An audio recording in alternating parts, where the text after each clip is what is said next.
Hi hello నమస్తే.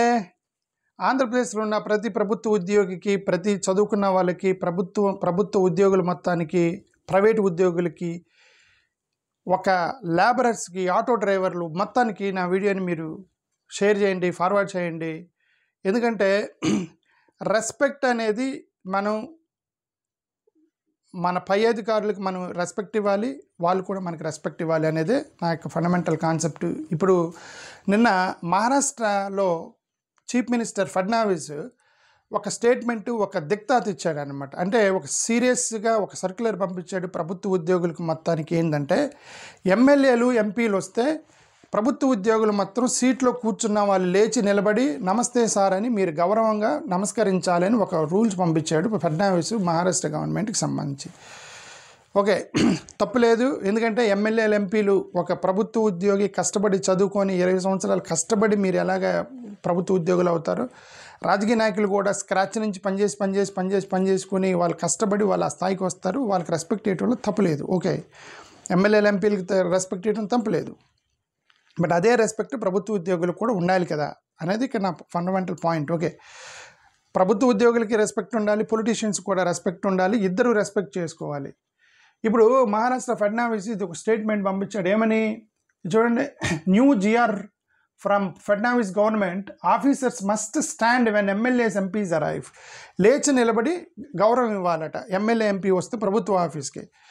అంటే లేచి నిలబడి బూతులు తిట్టుకుంటే కూర్చున్నవాడు గౌరవించి, ఇప్పుడు లేచి నిలబడితేనే గౌరవం అనేది పొరపాటు. ఫస్ట్ ఆఫ్ ఆల్ ఇప్పుడు కార్పొరేట్ వ్యవస్థలోకి వెళ్తే ఎవడు లేచి నిలబడ్డండి. ఇప్పుడు సుందర్ పిచాయ్ లాంటి వాళ్ళు అక్కడక్కడ సాఫ్ట్వేర్ కంపెనీలు వేస్తే వాళ్ళు పని చేసుకున్నాడు, సీఈఓ వచ్చాడని చెప్పి లేచి అందరు నిలబడి సార్ నమస్తే సార్ అని. క్లాస్ పిల్లలు కనుక పిల్లలు టీచర్ రాగానే స్టూడెంట్స్ అందరు పైకి లేచి గుడ్ మార్నింగ్ సార్ అంటారే, అదంతా కార్పొరేట్ వ్యవస్థలో ఇప్పుడు ఉండవు. అవన్నీ లేచి నిలబడి చేయాలనేది ఈ ఫడ్నవీస్కి ఏదో ఎందుకో మరి కొద్దిగా ఇండియన్ టిపికల్ మైండ్ సెట్ ఉన్నట్టుంది అతనికి. ఓకే, ఫడ్నవీస్ గారికి.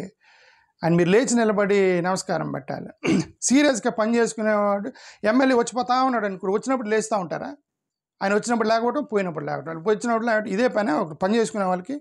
ఓకే, సో అదే ఏమన్నానంటే లేచి నిలబడితేనే రెస్పెక్ట్ కాదు, కూర్చున్నంత మాత్రం నా గౌరవం కాదు. రెస్పెక్ట్ అనేది మనసు నుంచి రావాలి. ప్రభుత్వ ఉద్యోగులకి మీరు లేచి నిలబడి నమస్కరించాలని ఇట్లాంటి రూల్స్ పెట్టడం ఎంతవరకు కరెక్ట్ అనేది రాజకీయ నాయకులు ఆలోచించుకోవాలి. Maharashtra government issued detailed protocols for officials to respect and assist MPs and MLAs. Okay, చూడండి, Maharashtra government orders all departments to give MLAs, MPs utmost respect and courtesy. మరి ఇదే మళ్ళీ తిరిగి రాజకీయ నాయకులకు చెప్తారా? ఏమండి, ఈ ప్రభుత్వ ఉద్యోగులు చాలా కష్టపడి చదువుకొని పైకి వస్తారు. వీళ్ళు రాత్రింబగళ్ళు లైబ్రరీలో కూర్చొని చదువుకొని ఎగ్జామ్ రాసి బ్యూరోక్రాట్స్ అవుతారు. వాళ్ళకు కూడా మనం రెస్పెక్ట్ ఇవ్వాలని చెప్తారా? ఫోన్ చేసి నేను ఎమ్మెల్యేని, ఎంపీని అని చెప్పి తిడతారా చాలామంది? మన రీసెంట్గా ఆయన ఒక ఐపీఎస్ ఆఫీసరు, కేరళకి సంబంధించిన ఐపీఎస్ ఆఫీసర్ని అజిత్ పవార్ గారు ఫోన్ చేసి ఏం చెప్పాడు? డైరెక్ట్గా తిట్టి బెదిరించే ఆమెని, ఐపీఎస్ ఆఫీసర్, ఆయన ఇంటర్మీడియట్ చదువుకున్నాడు, ఈమెను బెదిరించాడు, తిట్టాడు. సోషల్ మీడియా వద్దు. ఇదొకటి, మళ్ళీ ఇదొక రాజకీయ నాయకులతో ఇదొక గొడవ. వీళ్ళు ఏం చేస్తారు, ప్రభుత్వ ఆఫీస్కి వెళ్ళి ఇన్స్పెక్షన్ చేస్తున్నామని చెప్పేసి, ఏమైనా నీ డ్యూటీ చేయడం రాదా, ఐఎమ్ సస్పెండింగ్, గెట్ అవుట్ అని చెప్పి దాన్ని వీడియో తీసి సోషల్ మీడియాలో నెడితే, దాన్ని సోషల్ మీడియాలో అతను పౌరు పోయింది కదా ప్రభుత్వ ఉద్యోగిది. నువ్వు ఆఫీస్కి వెళ్ళి 4 గోడల మధ్య తిట్టావు, నువ్వు అధికారివి, నీ సబార్డినేట్ 4 గోడల మధ్య తిట్టావు. 4 గోడల మధ్య ఉండాలి తిట్టడం అనేది. నువ్వు దాన్ని వీడియో తీసి సోషల్ మీడియాలో నెడితే అతని పరువు సంగతి ఏంటి? తప్పు చేశాడు అనుకోండి, తిడతారు అధికారులు. బట్ దాన్ని తిట్టి సోషల్ మీడియాలోకి వదలటం ఎంతవరకు కరెక్ట్ అనేది రాజకీయ నాయకులు మీరు కూడా ఆలోచించుకోవాలి. You should also think. మీరు రెస్పెక్ట్ కోరుకుంటున్నారు కదా, ఎమ్మెల్యేలు, ఎంపీలు రెస్పెక్ట్ ఉండాలి. బ్యూరోక్రాట్స్కి అవసరం లేదా రెస్పెక్ట్? ఉద్యోగులకు అవసరం లేదా రెస్పెక్ట్? ఓకే, ఇది కరెక్ట్ కాదని నా ఉద్దేశం. Maharashtra mandates all departments to treat MLAs with utmost respect. Fadnavis ఇక్కడ చూడండి, stand up when MP, MLAs visit, be polite over phone. అదే చెప్తాను, ఫోన్ చేసినప్పుడు చాలా పొలైట్గా మాట్లాడాలంటే ఎమ్మెల్యేలు, ఎంపీలతోటి ప్రభుత్వ ఉద్యోగులు. మరి ఎమ్మెల్యే, ఎంపీలు కూడా పొలైట్గా మాట్లాడతారా?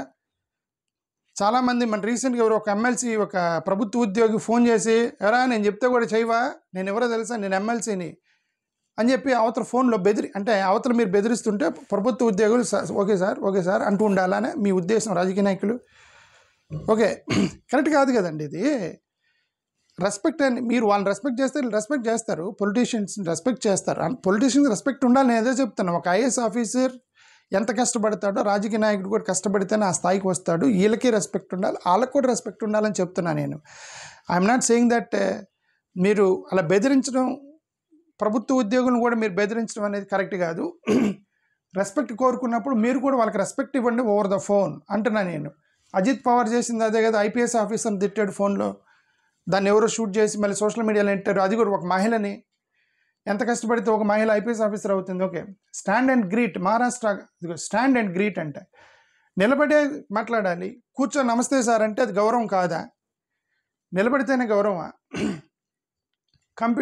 కంప్యూటర్ ఉద్యోగం చేసుకునేవాడు ఎన్నిసార్లు నిలబడతారండి? చాలా ఇప్పుడు ఏమన్నా ఇదే చెప్తున్న టిపికల్ ఇండియన్ మైండ్ సెట్ వెళ్తుంది. ఓకే, ఈ typical Indian mind set. Coding రాస్తాడు, సాఫ్ట్వేర్ కంపెనీలో కోడింగ్ రాసేవాడికి బ్రెయిన్ హీట్ ఎక్కుతూ ఉండేది. ఓకే, ఆ బ్రెయిన్ హీట్ ఎక్కుతూ ఉన్నప్పుడు సార్ వచ్చిపోతా ఉన్నాడు, సార్ వచ్చాడు, లేచి నమస్తే, మళ్ళీ పోయి నమస్తే, ఇవన్నీ పెట్టరండి సాఫ్ట్వేర్ కంపెనీల్లో. మొత్తం బుర్ర మొత్తం పని మీద ఉండేది, పని చేసుకుంటూ ఉంటారు మొత్తం. సీఈఓ వచ్చినా, సీఈఓ నాన్న వచ్చినా సరే నిలబడరు. సాయంత్రానికి వాళ్ళు ప్రాజెక్ట్ సబ్మిట్ చేయాలి. అలా వస్తే మీకు లాభం వచ్చింది. లేచి నిలబడతా, కూర్చొని లేచి ఎక్సర్సైజ్ చేస్తే మీకు లాభం రాదు. ఓకే, పని చేస్తే లాభం వచ్చేది. రాజకీయ నాయకులు కూడా మీరు ఏమనంటే లేచి నిలబడాలి, మాకు నమస్కారం పెట్టాలి, ఇట్లాంటి చట్టాలు చేయకూడదు. మీరు కరెక్ట్గా పని చేయండి, కరెక్ట్గా పనిచేసి రాష్ట్రాన్ని అభివృద్ధిలోకి తీసుకుని ఇలాంటి చట్టాలు చేయాలి. Okay, stand greet assist Maharashtra government issues. ఇది వీళ్ళు ట్రెడిషనల్ పీపుల్ యాక్చువల్గా. వీళ్ళు ఫడ్నవీస్ గారు లాంటి వాళ్ళు, నాకు అర్థమైంది. ఓకే, సరే ఇక్కడ చూడండి, ఈయన మాకు అట్మోస్ట్ రెస్పెక్ట్ ఉండాలి, లేచి నిలబడాలి, అది ఇది అన్నారు ఫడ్నవీస్ గారు. ఈయన ఇచ్చిన స్టేట్మెంట్కి ఇదిగో చూడండి, ఇది ఎన్ని గంటలు? 2 గంటల 47 నిమిషాలకి స్టేట్మెంట్ ఒక పేపర్లో పబ్లిష్ అయింది. 4 గంటలకి ఒక న్యూస్ వచ్చింది ఆన్లైన్లో. అదే మహారాష్ట్రలో ఒక ఎంప్లాయీ వారి దగ్గర పనిచేసే వ్యక్తిని కర్ర తీసుకొని, పైపు తీసుకొని ఆర్గ్యుమెంట్ వచ్చిందని కొట్టి చంపాడంటే లేబరరు లేదంటే ఎంప్లాయీ. ఉద్యోగం ఇచ్చిన వాడు కింద పనిచేసేవాడిని కర్ర తీసుకుని కూడా చంపాడు. అంటే మీరు ఉద్యోగులకి రెస్పెక్ట్ ఇవ్వాలి అని మీరు కోరుకున్నారు, లేబరర్కి రెస్పెక్ట్ అవసరం లేదా? మీ కింద పనిచేసే ఎంప్లాయీకి రెస్పెక్ట్ అవసరం లేదా? వాళ్ళకి కూడా మీరు రెస్పెక్ట్ ఇవ్వాలి కదా. ఓకే, అంటే మహారాష్ట్ర సీఎం గురించి. అందుకే నేను బాపట్ల పార్లమెంటరీ నియోజకవర్గంలో పోటీ చేస్తున్నాను ఎంపీగా. నేను 25 వద్దు రమేష్ అన్నే ముద్దు, ఇది నా క్యాంపెయిన్. 25 వద్దు రమేష్ అన్నే ముద్దు. ఎందుకు 25 వద్దు రమేష్ అన్నే ముద్దు అన్నానంటే, ఏ రాష్ట్రంలో అయినా సరే ప్రజాస్వామ్యం ఉండాలి అంటే ప్రతిపక్షం అనేది 100% ఉండాలి, టాప్ టు డౌన్. ఇక్కడ మన జగన్ గారు ప్రతిపక్షం ఉన్నారు, ముఖ్యమంత్రి గారికి చంద్రబాబు నాయుడు గారికి ప్రతిపక్షం జగన్మోహన్ రెడ్డి గారు ఉన్నారు. అక్కడ నరేంద్ర మోడీ గారికి ఇక్కడ ప్రతిపక్షం లేదు. కాబట్టి 25కి 25 నరేంద్ర మోడీ గారికి ఓటు వేయటం అనేది కరెక్ట్ కాదు. 25 వద్దు, 24 పోయినా సరే ఒకటి మాత్రం వ్యతిరేకంగా పడాలి. అది నేనే బాపట్ల ఎంపీ నియోజకవర్గంగా మోడీ గారికి వ్యతిరేకంగా ఓటేస్తాను. నన్ను మీరు ఎంపీగా ఎన్నుకోండి బాపట్ల పార్లమెంట్ నియోజకవర్గంలో. అది నేను అందుకే ఆ ఉద్దేశంతోనే నేను ఈ యొక్క ఎంపీని పోటీ చేస్తాను. ఓకే, 25 వద్దు రమేష్ అన్న ముద్దంటే అదే. కనీసం కొంతమంది అయినా సరే నాకు మోడీ గారంటే కోపం ఏం లేదు, ఆయనకు వ్యతిరేకంగా వెళ్ళాలని ఏం లేదు. ప్రజాస్వామ్యం మీద ప్రేమ ఉన్నవాడిని కాబట్టి మాట్లాడుతున్నా. ఐ లవ్ డెమోక్రసీలో 50 మంది అటు ఉండాలి, 50 మంది ఇటు ఉండాలి, ఇద్దరు కొట్లాడుకుంటూ ఉండాలి, దాన్నే ప్రజాస్వామ్యం అంటారు. ఆంధ్రప్రదేశ్ నుంచి 25కి 25 నరేంద్ర మోడీ గారికి వేస్తుంటే మరి అక్కడ ఎవరు ప్రశ్నించేది? ఒకరు ఉండాలి కదా.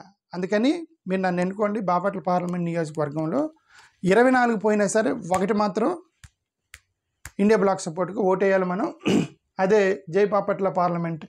మోరోవర్ ప్రభుత్వ ఉద్యోగులు, గవర్నమెంట్ ఉద్యోగులు, చదువుకున్న వాళ్ళు బాపట్ల పార్లమెంటరీ నియోజకవర్గంలో మీరందరూ నాకు సపోర్ట్ చేయండి. ఎందుకంటే ఇది సెల్ఫ్ రెస్పెక్ట్. ఇప్పటివరకు నేను అదే ఫడ్నవీస్ చేసిన సెల్ఫ్ రెస్పెక్ట్. ప్రభుత్వ ఉద్యోగులకు కూడా రెస్పెక్ట్ ఉండాలి, రాజకీయ నాయకులకు మనం రెస్పెక్ట్ ఇవ్వాలి, ప్రభుత్వ ఉద్యోగులు కూడా రెస్పెక్ట్ ఇవ్వాలి. దానికి మీరు క్యాడర్ సెట్ చేయాలి. సర్పంచ్ ఏ క్యాడరు, ఎంపీటీసీ ఏ క్యాడరు, ఎమ్మెల్యే ఏ క్యాడరు, ఆ క్యాడర్ సెట్ చేశారా? ఆర్మీలో కనుక డైరెక్ట్గా ఆర్మీలో కొట్లాడే వాళ్ళు ఉంటారు, ఆఫీస్ పనిచేసే వాళ్ళు ఇద్దరు ఉంటారు ఆర్మీలో. వాళ్ళకి అవార్డులు ఇస్తారు. ఏమని? ఆమె సోల్జరు, కెప్టెను, బ్రిగేడర్ ఇట్లా ఏదో ఆర్మీలో డైరెక్ట్గా గన్ పట్టుకునే వాళ్ళకి ఈ ఆఫీసులో కూర్చొని కంప్యూటర్లో పనిచేసే వాళ్ళు కూడా ఉంటారు ఆఫీసర్లు, వాళ్ళకి కూడా కెప్టెన్ వీళ్ళు అవార్డులు ఇస్తారు. ఎందుకు? క్యాడర్ తెలియాలి, ఎవరికి రెస్పెక్ట్ చేయాలని క్యాడర్ తెలియాలి. రాజకీయాల్లో మనకేంటి క్యాడరు? నేను ఇంటర్మీడియట్ చదువుకునేటప్పుడు అద్దంకి జూనియర్ కాలేజ్ 94-96లో నేను అద్దంకి జూనియర్ కాలేజ్లో చదువుకున్నా. అద్దంకి జూనియర్ కాలేజ్లో చదువుకునేటప్పుడు నాకు ఒక ఇన్సిడెంట్ ఇప్పటికీ గుర్తుంది. సర్పంచ్గా పనిచేసేటువంటి ఒక పొలంలో ఒక 4-5 ఎకరాల పొలంలో పనిచేసుకునేటువంటి ఒక వ్యక్తి సర్పంచే. నా క్లాస్మేట్ వాళ్ళ అబ్బాయి, వాడిని ప్రిన్సిపల్ ఏదో తిట్టాడు, ఏదో లేట్ వచ్చాడని ఏదో తిట్టాడు, వాడికి కోపం వచ్చింది, పోయి వాళ్ళ నాన్నకి చెప్పాడు, ప్రిన్సిపల్ నన్ను తిట్టాడు. నాకు సెన్సిటివ్ వాడు, అసలుకే మంచోడు, పిల్లోడు మంచోడే, వాళ్ళ నాన్న మంచోడే, ప్రిన్సిపల్ కూడా మంచోడే. ఈ రెస్పెక్ట్ దగ్గర మాట్లాడుతున్నా. రెస్పెక్ట్ అనేసరికి ఎవరు రెస్పెక్ట్ చేయాలని దాని గురించి మాట్లాడుతున్నా. ఓకే, వీళ్ళందరూ మంచోళ్ళే, నేను ఎవరిని బ్లేమ్ చేయట్లే. నా ఫ్రెండ్ వెళ్ళాడు, వాళ్ళ నాన్నకి చెప్పాడు, మా ప్రిన్సిపల్ తిట్టాడని. ఆయన వచ్చాడు, ఆయన సర్పంచ్ కాబట్టి ఆయనకి ఈగో ఉంది, నేను సర్పంచ్ అని చెప్పి వచ్చాడు. జూనియర్ కాలేజీకి వచ్చి ప్రిన్సిపల్ని బండబూతులు తిట్టాడు. నా కొడుకునే తిడతావా, నేను ఏమనుకున్నాను, నేను రాజకీయ నాయకుడిని, నేను సర్పంచ్ని, అది నేను తిట్టాడు. ఓకే, ఇప్పుడు నాకు వచ్చిన fundamental question, the portfolio is sarpanch is higher than the principal of the school, college, or college principal is higher than the sarpanch. Cadre ఏమైనా ఉందా? క్యాడర్ సెట్ చేయాలి. సెట్ చేయకుండా మీరు ఇలాంటి ఆర్డర్లు ఇస్తే ప్రభుత్వ ఉద్యోగులు, ఎమ్మెల్యేలు, ఎంపీలు ఇస్తే నమస్కారం పెట్టాలంటే ఎవరు? చీఫ్ సెక్రటరీ అనేది రాష్ట్రం మొత్తానికి హెడ్ అయిన చీఫ్ సెక్రటరీ, ఎమ్మెల్యే ఒక నియోజకవర్గానికి హెడ్. ఇప్పుడు చీఫ్ సెక్రటరీ వస్తే ఎమ్మెల్యే, ఎంపీ నమస్కారం పెడతాడా? వచ్చి నమస్తే సార్ అని లేచి నిలబడి మీరు ఆర్డర్ ఇస్తారా? చేయగలరా? చీఫ్ సెక్రటరీ వస్తే ఎమ్మెల్యేలు మొత్తం నమస్కారం పెట్టాలని ఆర్డర్ ఇస్తారా? ఇవ్వలేం కదా. మనం అవన్నీ సెట్ చేయాలంటే మీరు క్యాడర్ సెట్ చేయాలి ఫస్ట్. అది లేకుండా ఇలాంటి చట్టాలు వేయడం కరెక్ట్ కాదు. అసలు ఫస్ట్ ఆఫ్ ఆల్ ఇదంతా లేచి నిలబడితేనే గౌరవం అనేది పొరపాటు. కూర్చున్నా కూడా మీకు గౌరవం ఇవ్వచ్చు. నమస్తే సార్, సార్ సార్ సార్ అనేవాడిని అసలు నమ్మవద్దు మీరు. వాళ్ళు మీకు వెనక మీ దగ్గర నుంచి ఏదో కోరుకుంటున్నారని అర్థం. రెస్పెక్ట్ అనేది మనసులో ఉండాలి.